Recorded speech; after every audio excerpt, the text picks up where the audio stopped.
Hello students, welcome to my YouTube channel. तो students, start करेंगे SY BCom semester 3 के students के लिए जो इम्पोर्टेंस है उसको, और एग्ज़ाम की प्रिपरेशन कैसे करनी है एसवाई बीकॉम के स्टूडेंट्स को, वो यहाँ पर मैं थोड़ा बहुत डिस्कस कर लेता हूँ आपके साथ। देखो, सबसे पहले तो आपको ये बता देता हूँ कि आप एमसीक्यूज़ के लिए बहुत इधर उधर फांफे मत मारो, ठीक है। आपको बस इतना बता देता हूँ कि आपकी बुक्स के पीछे जितने एमसीक्यूज है ना, आपकी बुक्स के पीछे जितने भी एमसीक्यूज है, ठीक है, वो एकदम अच्छे से कर लो, ओके। और जितने मैंने आपको एप्लीकेशन या यूट्यूब पे जितने भी करवाए वो ढूंढ ढूंढ के कर लो, बस खत्म। उसके बाद आपको अगर लॉन्ग क्वेश्चन की चिंता हो रही है तो लॉन्ग क्वेश्चन में मैंने आपको 2019 का, 2021 का और 2023 का जो मार्च में पेपर आया था वो करवा दिया मैंने। ऑलमोस्ट इतने पेपर आपको करवा दिए। इससे पुराने पेपर आपको करने की ज़रूरत नहीं है। इससे पहले वाले जो पेपर है उसके क्वेश्चन मैंने आपको रेगुलर लेक्चर जब पढ़ाया था ना चैप्टर का, उसके अंदर करवा दिया। तो अभी वो जरूरी नहीं है कि उसको भी आप पढ़ो वापस, ठीक है। तो वो पेपर हो गया, ऐसा समझो। 19, 21 और 23, देखो 20 में एग्जाम नहीं हुई थी कोरोना की वजह से, आपको पता है। 22 में भी एग्जाम नहीं हुई थी क्योंकि वो 22 की एग्जाम जो थे एमसीक्यू से हुई थी, ठीक है, तो ऑनलाइन हुआ था। तो बस आपको इतने पेपर मिलेंगे, उसको मैंने ऑलमोस्ट करवा दिया। कॉस्ट, कॉर्पोरेट टैक्स, मतलब सब में करवा दिया, ठीक है।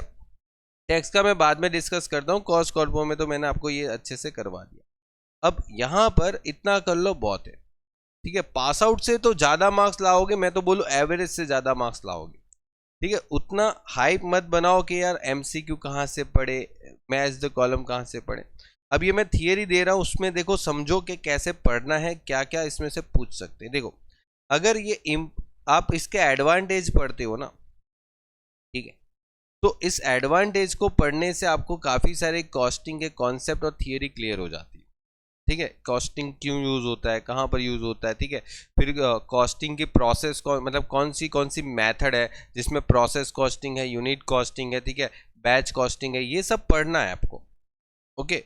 ये पहले चैप्टर के अंदर आपको मिल जाएगा। फिर आपको ये मेथड है ओवरहेड, मतलब ओवरहेड वाला जो चैप्टर है ना, उसमें ये मेथड है, इसकी मेथड पढ़ लो। एक्टिविटी बेस्ड कॉस्टिंग, जिसको एक शॉर्ट में एबीसी कॉस्टिंग बोलते हैं, एक्टिविटी बेस्ड कॉस्टिंग, इसकी थियरी है वो पढ़ लो। एलिमेंट्स ऑफ कॉस्टिंग जो है वो पढ़ लो अच्छे से। बीन कार्ड और स्टोर लेजर, ठीक है, ये पढ़ना है आपको।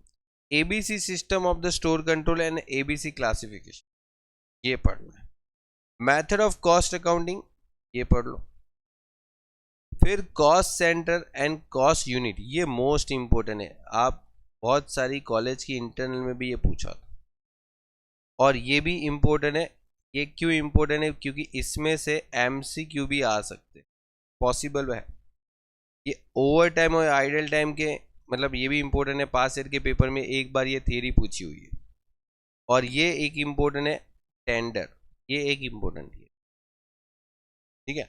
और यहाँ से यहाँ की जो थियरी है वो आपको पता है शॉर्ट में पूछ सकते हैं। आपको जो वन लाइनर क्वेश्चन आते हैं वो इसके अंदर की थियरी में से ही आपको बना बना के पूछेंगे। अब आप ऐसा नहीं सोच सकते कि ये थियरी में से डायरेक्टली शॉर्ट नोट ही आएगी। इसमें से आप पढ़ोगे तो आपको उसमें से शॉर्ट शॉर्ट क्वेश्चन भी आ सकते हैं, फिल इन द ब्लैंक भी इसमें से आ सकते हैं, फिल इन द ब्लैंक में क्वेश्चन भी आ सकते हैं, ठीक है। फिर कॉस्टिंग के अंदर हेल्सी, रॉवेन, ये सब की जो फॉर्मूला है वो अच्छे से कर लो। टाइम वेजेस, पीस वेजेस की फॉर्मूला अच्छे से पढ़ लो, ठीक है। चलिए, उसके बाद है कॉर्पोरेट अकाउंटिंग। अब कॉर्पोरेट अकाउंटिंग में देखो, मैं जितना बोल रहा हूँ उतना ही करो, उससे ज़्यादा नहीं करना, ठीक है। सबसे पहले कॉर्पोरेट अकाउंट में मैं आपको बहुत इंपॉर्टेंट थियरी है वो बता देता हूँ। तो देखो, एक तो आप ये प्रेफरेंशियल क्रेडिटर्स पढ़ लो। इधर से आपको एमसीक्यू भी आ सकता है, एक लॉन्ग क्वेश्चन में भी काम आ सकता है, ठीक है, लॉन्ग क्वेश्चन में भी काम आ सकता है। फिर आपको शॉर्ट क्वेश्चन में भी काम आ सकता है, ठीक है, आपको शॉर्ट नोट में भी काम आ सकता है। मतलब ये हर जगह पूछते। लॉन्ग क्वेश्चन में भी आप लॉन्ग क्वेश्चन सॉल्व करोगे तो पता होना चाहिए कौन से प्रेफरेंशियल क्रेडिटर्स है। फिर उसके बाद आपको एक ये डिफरेंस जरूर पढ़ लेना चाहिए, क्योंकि अगर ये डिफरेंस पढ़ोगे ना, इधर से एमसीक्यू आएगी, इधर से एमसीक्यू आ सकती है। ठीक है, या तो ये पूरा डिफरेंस ही पूछ ले, या तो हो सकता है कि पब्लिक कंपनी के बारे में पूछ ले, या तो हो सकता है सिर्फ प्राइवेट कंपनी के बारे में पूछ ले। तो अगर ये अच्छे से डिफरेंस कर लोगे ना, और ये देखो डिफरेंस आपको बुक में नहीं मिलेगा तो खुद बनाना पड़ेगा, या तो आप गूगल पे जाके सर्च करोगे ना तो आपको ये डिफरेंस भी मिल जाए। ठीक है, ज़्यादा कोई इतना इशू नहीं है। Purpose of amalgamation and absorption, अब ये एक आपकी इंपॉर्टेंट थियरी रहती है, पर्पज ऑफ अमालगमेशन। और एक सबसे ज़्यादा मोस्ट इंपॉर्टेंट की बात करूँ ना तो ये, क्या आपके बुक्स में इसका डिफरेंस है, difference between a pooling of interest method and purchase method, मतलब amalgamation in nature of merger and amalgamation in nature of purchase, ये मेथड। और एक और खास इंपॉर्टेंट थियरी, परचेज कंसिडरेशन हम कैसे फाइंड करते हैं उसकी मेथड, एक नेट एसेट मेथड है और एक टोटल परचेज कंसिडरेशन जो कैसे फाइंड आउट करते हैं जिसमें फुल कंसिडरेशन दे देते हैं, वो वाला। तो देखो इतने बहुत अच्छे से करना, इसमें से शॉर्ट क्वेश्चन लॉन्ग क्वेश्चन सब कुछ बन सकता है। ओके, और इवन आपको एमसीक्यू और कुछ लॉन्ग क्वेश्चन जब आप सॉल्व करोगे वहां पर भी इसके थियरी वगैरह काम लगेंगे। चलिए, उसके बाद अगर थोड़ा सा हट के सोचे ना तो ये फाइनेंशियल ईयर जो है ना वो एक बार एग्जाम में पूछा था, 2 मार्क्स में भी पूछते ही, 2 मार्क्स में भी कभी कभी आता है। क्लासिफिकेशन ऑफ शेयर कैपिटल, ये आपको शॉर्ट नोट में पूछ सकते हैं। ये 1% कंपनी आपको शॉर्ट नोट में पूछ सकते हैं, जिसको ओपीसी बोलते हैं, ओपीसी 1% कंपनी। और इसमें जो पॉइंट है ना वो थोड़ी बहुत याद रख लो, शायद हो सके एमसीक्यू के अंदर काम आए। ठीक है, और लिक्विडेटर का स्टेटमेंट, ये स्टेटमेंट आपको लॉन्ग क्वेश्चन में काम आएगा। ओके, देखो यार लॉन्ग क्वेश्चन तो आपको करना ही पड़ेगा, लिक्विडेटर का लॉन्ग क्वेश्चन आपका कंपलसरी करना पड़ेगा। तो लिक्विडेटर का अगर स्टेटमेंट ही नहीं याद रखोगे तो लॉन्ग क्वेश्चन कैसे करोगे, थोड़ा सोचो, है ना। पहले लॉन्ग क्वेश्चन सोच, मतलब आएगा तो तभी आएगा ना जब आपको स्टेटमेंट पता हो और लिक्विडेटर का रेम्युनरेशन। हो गया कंप्लीट। चलिए, तो अभी आगे बढ़ते हैं, टैक्सेशन की बात करते। देखो टैक्सेशन की थियरी ऑलरेडी मैंने आपको डिस्कस करके मतलब एक वीडियो लेक्चर में बता दिया था।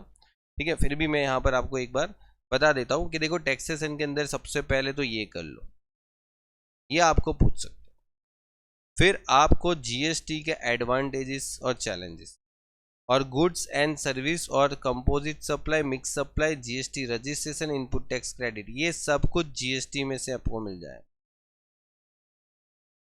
ओके, जीएसटी में सब कुछ मिल जाएगा। उसके बाद अगर इनकम टैक्स में आते तो अभी हाल ही में एक एग्जाम हुई थी जिसमें एग्रीकल्चर इनकम पूछा था। ओके, कैजुअल इनकम पूछा था। ये दोनों मैंने आपको पढ़ा के रखा है, कोर्स में जाके देखना अच्छे से, एकदम अच्छे से। ओके, फिर टैक्स प्लानिंग का ऑब्जेक्ट और ये पर्सन, इसमें से एमसीक्यू बना सकते हैं, 2 मार्क्स का क्वेश्चन बना सकते हैं। ठीक है, हर 2-3 कॉलेजों के इंटरनल पेपर में पूछा भी था। इधर से रेसिडेंशियल एंड ऑर्डिनरी रेसिडेंशियल के अंदर 2 मार्क का क्वेश्चन बना सकते हैं, इसमें से एमसीक्यू आ सकता है। इसमें से समझो 4 मार्क का क्वेश्चन भी आ सकता है, 4 मार्क का क्वेश्चन, मतलब ये 3 में से कोई भी एक पूछने का पॉसिबिलिटी है। ठीक है, कंप्लीट। और बाकी जो थियरी आपके सामने है वो तो पढ़नी है। और एक छोटी सी थियरी है जो असेसमेंट और प्रीवियस ईयर, ये 2 मार्क्स में पिछले साल में पूछा हुआ थियरी, और ये टैक्स एविशन और टैक्स अवॉइडेंस, मतलब कर की चोरी, टैक्स की चोरी कैसे करते हैं और उसको अवॉइड कैसे करते हैं भरने के लिए। ठीक है, उसके लिए आपके पास जो आपका इनकम टैक्स में फर्स्ट सेकंड चैप्टर जो है ना पार्ट 2 में, वो अच्छे से पढ़ लेना, वहाँ पर मिल जाएगा ये। ठीक है, और बहुत सारी कॉलेजेस के अंदर ये असाइनमेंट में भी देते हैं। ठीक है, तो देखो इतना पढ़ लो, और इससे ज़्यादा देखो बहुत इधर उधर फाफे मत मारो, बुक्स को उठाओ, बुक्स में से पढ़ लो, जितना मैंने पढ़ा है उतना पढ़ लो। अगर आप मेरे कोर्सेज में ज्वाइन हो तो उधर से जो मैंने पढ़ा है उतना पढ़ लो। ठीक है, ऐसा नहीं होने वाला देखो कि पूरा पेपर अगर आपको बना के देंगे ना, तो ऐसा तो नहीं होने वाला ना कि पूरा पेपर आपको आता ही नहीं होगा। ठीक है, वो तभी पॉसिबल है जब आपने अभी तक एक भी तैयारी नहीं किया, कुछ भी नहीं पढ़ा, कुछ प्रैक्टिस नहीं किया, तो ही ये पॉसिबल हो सकता है। लेकिन अगर कोर्सेज में हो या कहीं से और से पढ़ रहे हो, तो जितना आपको कहाँ पर भी पढ़ाया हो, अगर आप ऑफलाइन क्लासेस में कहीं पे जाते हो तो वहाँ पर भी जो भी पढ़ाया उसको अच्छे से पढ़ लो। बेटर है, बेस्ट है, उतना पढ़ लोगे तो पास आउट तो होने का चांसेस होता है। ठीक है, लेकिन अगर कुछ भी नहीं पढ़ोगे तो कैसे पास होगे।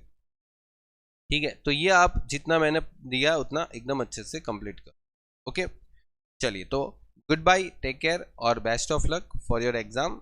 ओके, अच्छे से पास हो जाओ। ओके।